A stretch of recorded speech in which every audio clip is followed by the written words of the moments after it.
ভালো মানুষ যদি ভালো কাজে লাগে থাকে, দেখা গেছে মানুষ ভালো জিনিস পাইব, প্রতারিত হইতো না। সেক্ষেত্রে হুজুরটা শুধু মসজিদ মাদ্রাসা বা অন্য জায়গায় থাকবে এরকম না, যে যে জায়গা থেকে আছে সব জায়গায় সবাই ব্যস্ত, যে মোবাইল নিয়ে বসে থাকে, যে আসলে মাথার মধ্যে ভালো জিনিস কিভাবে পাইবো এটা মানুষ এখন মোবাইলে বেশি খুঁজে। এখন মানুষ ওই যে ভিডিও ছাড়া ওইখান থেকে আসে আর কি। প্রত্যেক মাসে 40-50 হাজার 45 এরকম আর কি নিজের আয় থাকে। এবছরও সারা বানছিলাম 20-25 হাজার, এখান থেকে 10-12 হাজার তো কলপ টিকবেই। আবার কিছু পুরাতন আছে আলহামদুলিল্লাহ, আপনার 3 বিঘা নিয়ে আছে বাগান আর কি।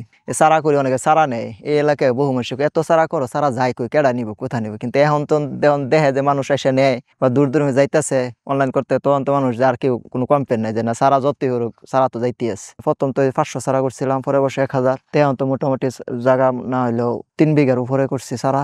এই ব্যবসাটা কি দিছে, স্বাধীনতা দিছে, নিজের যা মন চাই করতেছি, ফিরতেছি, আর ব্যবসা হালাল হতে করতেছি, এতটুকুই স্বাধীনতা পাইছে আলহামদুলিল্লাহ, এটাই যথেষ্ট। এটা আমি আল্লাহর রহমতে গতবার আপনার 15 থেকে 20 কেজি আসছিল, এইটা তো 5 বছরের গাছ। এই দেন গতবারে বড় 15-20 কেজি মোটর বালাইটা বিক্রি আসছে।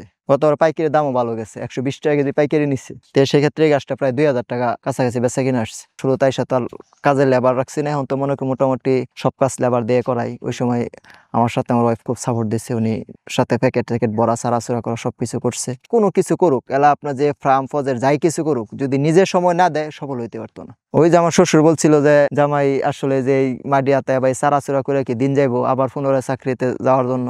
পরে আমি বলছি না, যে একটা জিনিস করছি আল্লাহর রহমতে, দেখি কিছুদিন লাগে আল্লাহ তাআলা কি রহমত হয়। আল্লাহ তাআলা রহমত দিচ্ছে। এই প্রথম বছর যখন বিক্রি করছি তো অল্প, মাত্র 30,000 টাকা বিক্রি করছি। পরের বছর তো ইনশাল্লাহ আর পিছনে ফিরে তাকাইতে না, 1 লাখ 2 লাখ 3 লাখ অনেক সিজনে 10-15 লাখ টাকা বিক্রি আসে।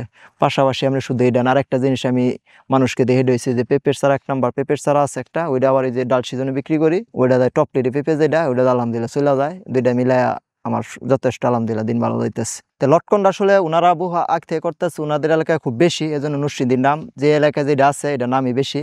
কিন্তু আমাদের এলাকাও মাশাআল্লাহ খুব সুন্দর লটকন হয়, যথেষ্ট মিষ্টি হয়। আবার আরেকটা সুযোগ আছে, যেমন এই যে আমি এই বছর দেখছেন তো যে মাঝখানে পেঁপে লাগাইছি, আপনার লটকন লাগে এটার ভিতরে অন্য সব কৃষি করতে পারবেন। যে সময় এটা ফলন দিব ওই সময় বাদ দিলেন। আমি পেঁপে তো 40,000 টাকা পেঁপে বিক্রি করছি, লটকন গাছে মাঝখানে একটা একটা লাগাই রাখছি। কলব বানছিলাম, মনে করেন ওই পাশে চারাগুলা দেখতেছেন যে এগুলা কলব আসার পরে ওগুলা বস্তা করছি, আর যেটা কলব না আসছে এগুলো আলাদা রাখছি। তো অনেক ক্ষেত্রে অনেক নার্সারি এলাকা কিনবো, এই যে এটা কিন্তু আমি কলপটা বানছিলাম আপনার, এই যে দেন এটা আমি ওই গাছ থেকে ডোগাটা আনছিলাম, এই যে এটা, কিন্তু এই ডোগাটা আমার আসে নাই, এটা আমি ফালাই দিছি, দেখেন সব ফালাই দিছি, একটা চারা কলপ চারা রাখি নাই। কিন্তু কিছু কিছু নার্সারি হলো আমি যে প্রথম প্রতারিত হয়েছি, যে এটা ফালাই আবার এটা রেখে বস্তা করে দিব, কিন্তু বোঝা যাইতো না এটাতে কলপ আছে না নাই। তো এই জিনিসগুলা নাম্বার 1 জিনিস দেখতে হলে এগুলা বুঝতে হবে যে কলপটা আসলে কতটুকু পারফেক্ট, ঠিক আছে না আছে। এই যে এখানে এগুলা ছাড়া একটা ছাড়াও কলপ নাই, যেগুলা কলপ আসছে উপর থেকে, এই যে বান্ধাই যে একদম উপর থেকে এই যে ফুসি বেরোচ্ছে, এগুলো আবার আমি জমিতে গাড়মু, গাড়ার পরে আগামীতে মোটামুটি সাইজ হইব, পরে বিক্রি করবো আর কি। আর যেটা কলপ নাই ওগুলো ফালাই দিচ্ছি।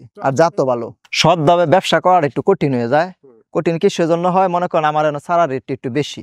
যেমন দেখা গেছে আমি একটা চারা যদি 150 টাকা বিক্রি করি, এই চারাটা আরেকটা নার্সারিওয়ালা 100 টাকা বিক্রি করে, তখন অনেকে জিজ্ঞাসা করে আপনার কাছে চারা 150 টাকা, আরেকজনের শুধু 100 টাকা।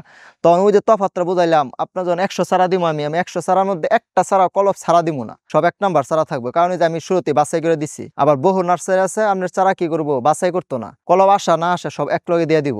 কলবের চারা তো দাম বেশি, মানে ওই দিক দাম মিলা সৎপথে থেকে ব্যবসাটা কঠিন হয়ে যায়, একটু সময় লাগে সৎপথে, কিন্তু কাস্টমার রিটার্ন কাস্টমার পাওয়া যায়। যখন দেখে এটা ফল ভালো, চারা ভালো, তখন দেখা গেছে এরা আবার দ্বিতীয়বার চারা নেয় আর কি।